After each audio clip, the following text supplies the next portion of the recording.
English में हम आपसे वादा करते हैं तो जय हिंद दोस्तों, कैसे हो आप सब। उम्मीद करता हूं कि आपकी तैयारी बहुत अच्छी चल रही होगी। आप लोगों का जो डिमांड था इंग्लिश को लेकर के कि सर इंग्लिश वाले सर को लेके आइए और इंग्लिश की भी पढ़ाई करवाइए, बिहार बीएड में इंग्लिश हमारी काफ़ी कमज़ोर है। तो आपकी डिमांड अब पूरी हो चुकी है, मुबारक हो आपको। और सबसे अच्छी बात यह है कि जो अभी बचा हुआ समय है ना 20 से 25 दिनों का, तो सर आने वाले 15 से 20 दिनों के अंदर में पूरी सिलेबस आपको 15 डेज में कंप्लीट करेंगे और पूरी सिलेबस के बारे में बताएंगे। तो कौन है वो सर, अब खोला जाए गिफ्ट को और सर को बाहर लाया जाए, है ना। चलिए आइए सर, स्वागत है आपका। तो ये है हमारे सर प्रभात राही जी। जय हिंद दोस्तों, सबको मेरे तरफ से प्रणाम, नमस्कार। कैसे हैं आप? क्या सर, अब तो बहुत लेट लगा दिए। आप तो बोले थे कि 2 महीना पहले क्लास देंगे, फिर ऐसी कोई बात नहीं सर, कुछ पर्सनल वर्क की वजह से थोड़ा लेट हो गया, इसके लिए क्षमा चाहेंगे। अच्छा, पूरा ड्रीम सेवक आईएएस क्षमा चाहता है बच्चों से, क्योंकि इंग्लिश की क्लास हमारी लेट हुई है, इस बात को हम मान रहे हैं। आने वाले सेशन में हम लोग समय से पहले करेंगे क्या? बिल्कुल सर? बिल्कुल सर, आने वाले सेशन में, और इस सेशन में भी समय से पहले पूरे सिलेबस को खत्म कर दिया जाएगा। हाँ। ऐसा नहीं कि सिलेबस बच जाएगा या रुक जाएगा, ऐसी कोई बात नहीं है। चलिए, आपका ग्रेजुएशन किस सब्जेक्ट में हुआ है? इंग्लिश ऑनर्स है मेरा। और अभी क्या कर रहे हैं सर आप? पीजी के साथ साथ बीएड मेरा फर्स्ट ईयर। फर्स्ट ईयर में हैं आप, पीजी कर रहे हैं। पीजी किस सब्जेक्ट से कर रहे हैं? वो भी इंग्लिश से ही कर रहे हैं हम। अच्छा, मतलब ग्रेजुएशन भी आपने इंग्लिश से किया? हाँ। पोस्ट ग्रेजुएशन भी इंग्लिश से किया? अच्छा, इंग्लिश कितने साल से पढ़ा रहे हैं सर? यही कम से कम 5 इयर्स, 5 साल, मिनिमम 5 साल से तो इंग्लिश पढ़ा रहे हैं। जी बिल्कुल। कंपेटिटिव इंग्लिश कितने सालों से पढ़ा रहे हैं सर आप? ये 3 इयर्स, 3 साल से कंपेटिटिव इंग्लिश पढ़ा रहे हैं। और बिहार बीएड वगैरह का जो सिलेबस सर है इंग्लिश का, ये तो बहुत टफ है ना। बच्चे कहते हैं कि बहुत ज़्यादा टफ है, तो क्या लगता है आपके नज़रिए से भी टफ है या इजी है? सबसे बड़ी बात तो ये कि इंग्लिश टफ है ही नहीं।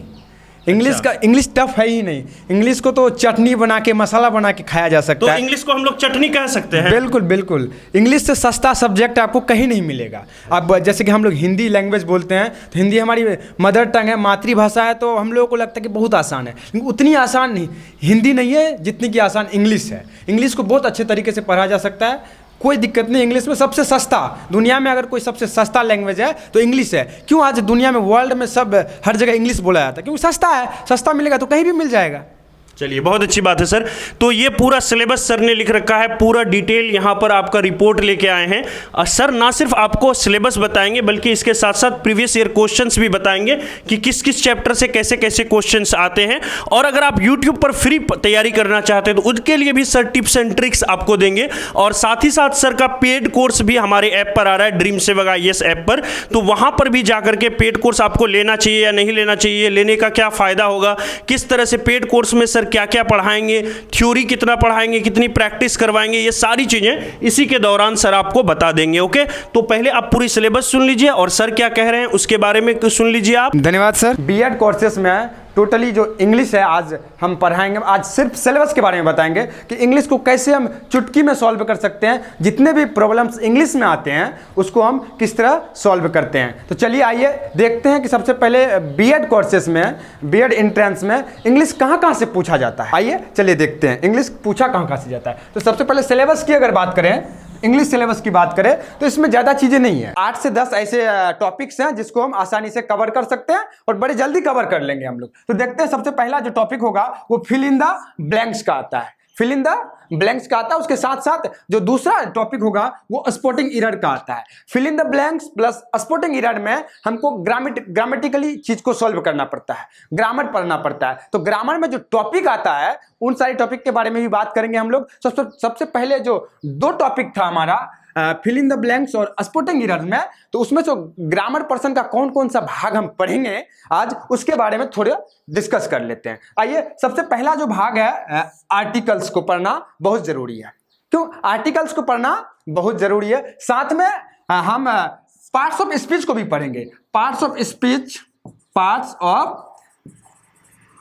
स्पीच को भी पढ़ना बहुत जरूरी है, क्योंकि पूरी ग्रामर पार्ट्स ऑफ स्पीच पे ही बेस्ड है।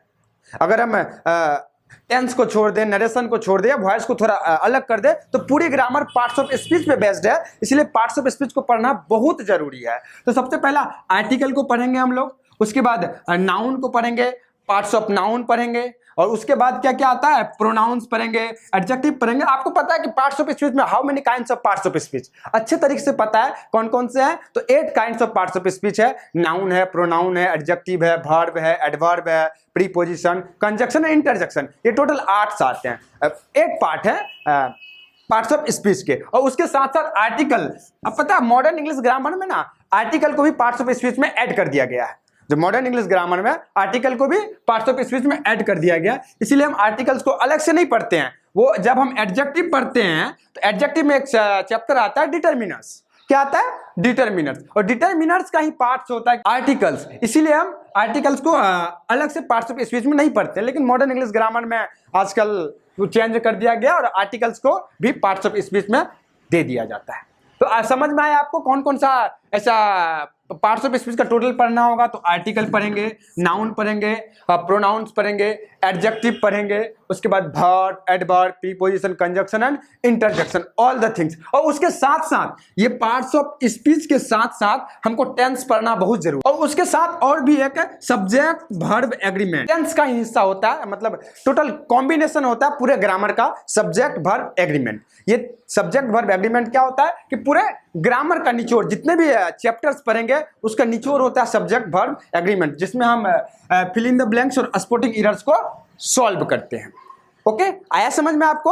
और वैसे आपको डरने की बिल्कुल भी जरूरत नहीं है, इंग्लिश बिल्कुल सबसे सस्ता और सबसे अच्छा भी है, इसलिए डरने की बिल्कुल भी जरूरत नहीं है आपको। ओके, अब दूसरा हम थर्ड चैप्टर देखते हैं, क्या है कि एंटोनिम्स एंड सिनोनिम्स।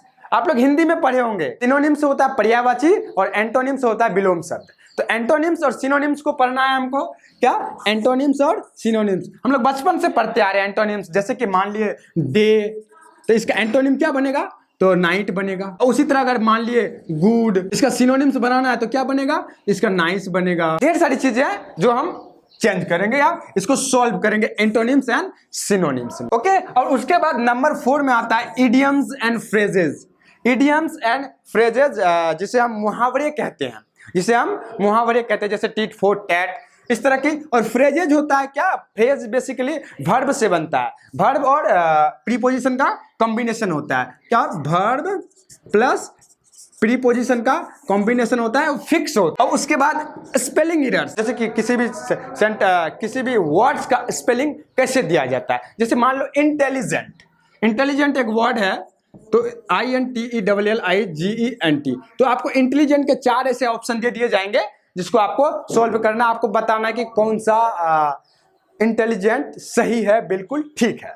और उसके बाद हम आते हैं स्पेलिंग एरर्स खत्म होने के बाद वन वर्ड सब्स्टिट्यूशन। हिंदी में अगर इसकी बात करें तो अनेक शब्दों के बदले एक शब्द, the ruler of kingdom, the ruler of kingdom. किसी भी साम्राज्य का रूलर क्या कहलाएगा, तो बेसिकली एम्परर कहलाएगा, राजा कहलाएगा। उसके बाद आता है सबसे most important chapter, BEd English में सबसे मोस्ट इंपॉर्टेंट चैप्टर हम लोगों को जो पढ़ना है वो अच्छे तरीके से पढ़ना है, वो है रीडिंग कॉम्प्रीहेंशन। ये टोटल जो हम antonyms, synonyms, idiom, phrases, spelling errors और वन वर्ड सब्स्टिट्यूशन, ये चारों जो आते हैं वो रीडिंग कॉम्प्रीहेंशन में ही इंक्लूड किया जाता है। आपको अलग से नहीं दिया जाएगा कि इसका एंटोनिम क्या, इसका सिनोनिम्स क्या। वो रीडिंग कॉम्प्रीहेंशन जब हम पैसेज पढ़ेंगे ना, उसी पैसेज में से कुछ वर्ड ऐसे दिए रहेंगे जिसका हमको एंटोनिम बताना है, सिनोनिम बताना है, या फिर वन वर्ड सब्स्टिट्यूशन बताना है, इडियम, फ्रेजेस बताना है। ऐसा समझ में आपको कोई दिक्कत, एनी प्रॉब्लम? अगर दिक्कत हो तो आप कमेंट बॉक्स में कमेंट करके कोई भी डाउट्स आप आराम से पूछ सकते हैं, और हम हमेशा तैयार रहेंगे। ड्रीम सेवक IAS हमेशा तैयार रहेगा आपके सभी प्रॉब्लम्स को सॉल्व करने के लिए, ठीक है। टोटल क्या 7 चैप्टर्स का सिलेबस बता दिया हमने, कितना, 7 चैप्टर्स। उस चैप्टर्स में इंक्लूड क्या क्या किए हैं, फिल इन द ब्लैंक्स और स्पॉटिंग एरर्स में हमको पार्ट्स ऑफ स्पीच को पढ़ना बहुत जरूरी है, पार्ट्स ऑफ स्पीच को पढ़ना बहुत जरूरी है, राइट। पार्ट्स ऑफ स्पीच के साथ टेंस पढ़ेंगे और सब्जेक्ट वर्ब एग्रीमेंट को भी पढ़ेंगे हम लोग, राइट। सब्जेक्ट वर्ब एग्रीमेंट पता है आपको क्या होता है? एग्रीमेंट का मतलब होता है बाउंडेशन, और सब्जेक्ट और वर्ब कि किस सब्जेक्ट के अनुसार कौन सा वर्ब यूज होता है। मान लो जैसे कि Ram is a good boy, अच्छा ये वर्ब है, राम क्या है, नाउन है, इज वर्ब है, ये आर्टिकल है, गुड एडजेक्टिव है, बॉय भी नाउन है। तो राम के साथ कौन सा वर्ब यूज होगा? अगर यहाँ हम बोल दे राम इज के जगह राम आर लिखें तो क्या ये सही होगा?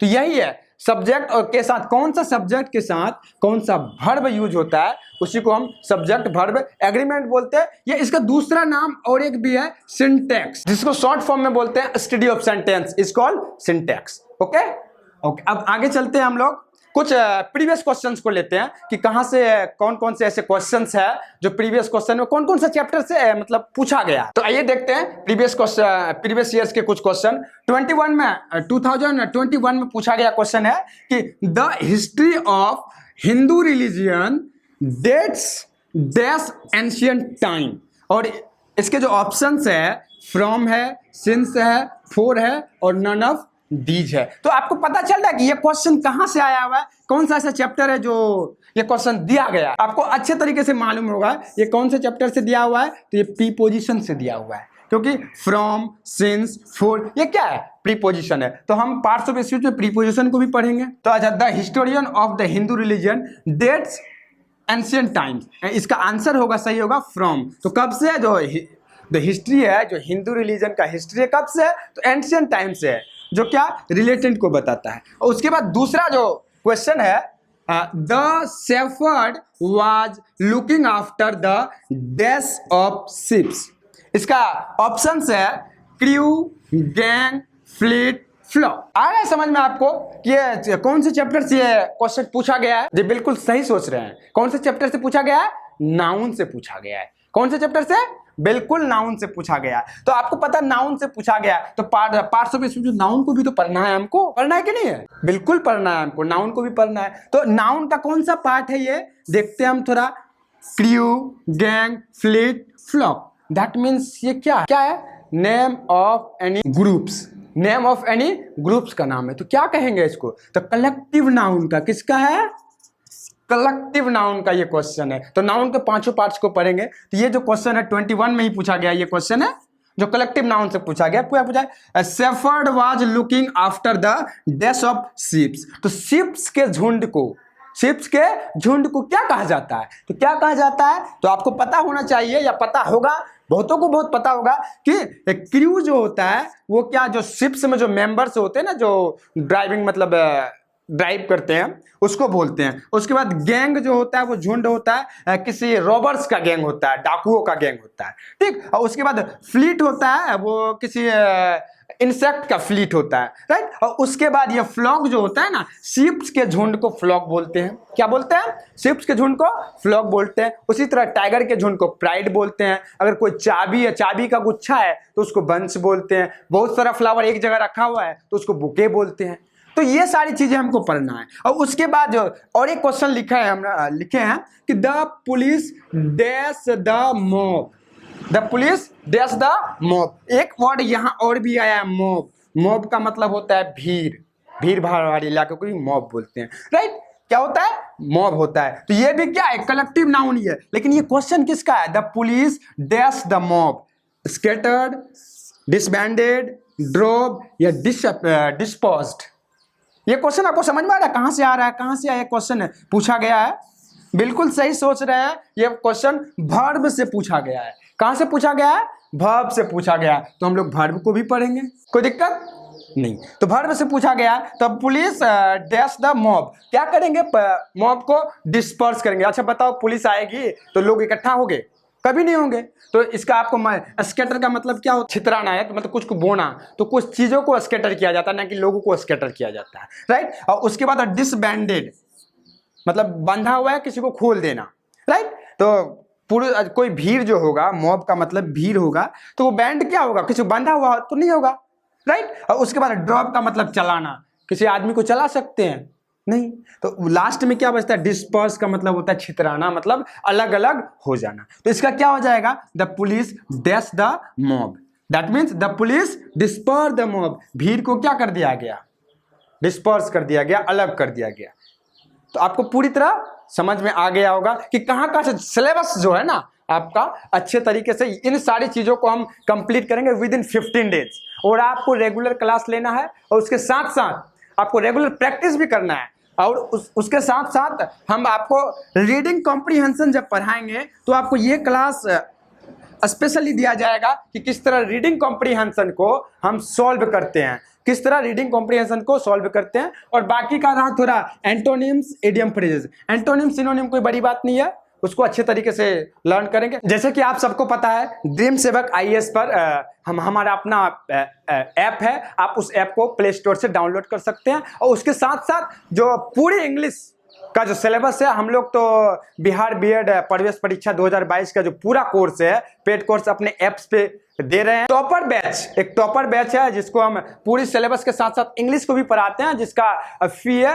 999, जिसको 2 जून तक डिस्काउंट के साथ 699 तक हम कर रहे हैं। तो 2 जून तक आप जितनी जल्दी हो सके ऐप इंस्टॉल कीजिए और जो टॉपर बैच है उसको आप परचेज कीजिए, ताकि जो आप जो इंग्लिश में जो हम पढ़ाएंगे, चाहे वो थ्योरेटिकली हो या फिर प्रैक्टिसेस हो, विद इन 15 डेज कंप्लीट करना है हम लोगों को। तो आप हमें अच्छे तरीके से ऐप्स पे भी फॉलो कर सकते हैं और ऐप्स को डाउनलोड करके इस टॉपर बैच को आप परचेज कीजिए।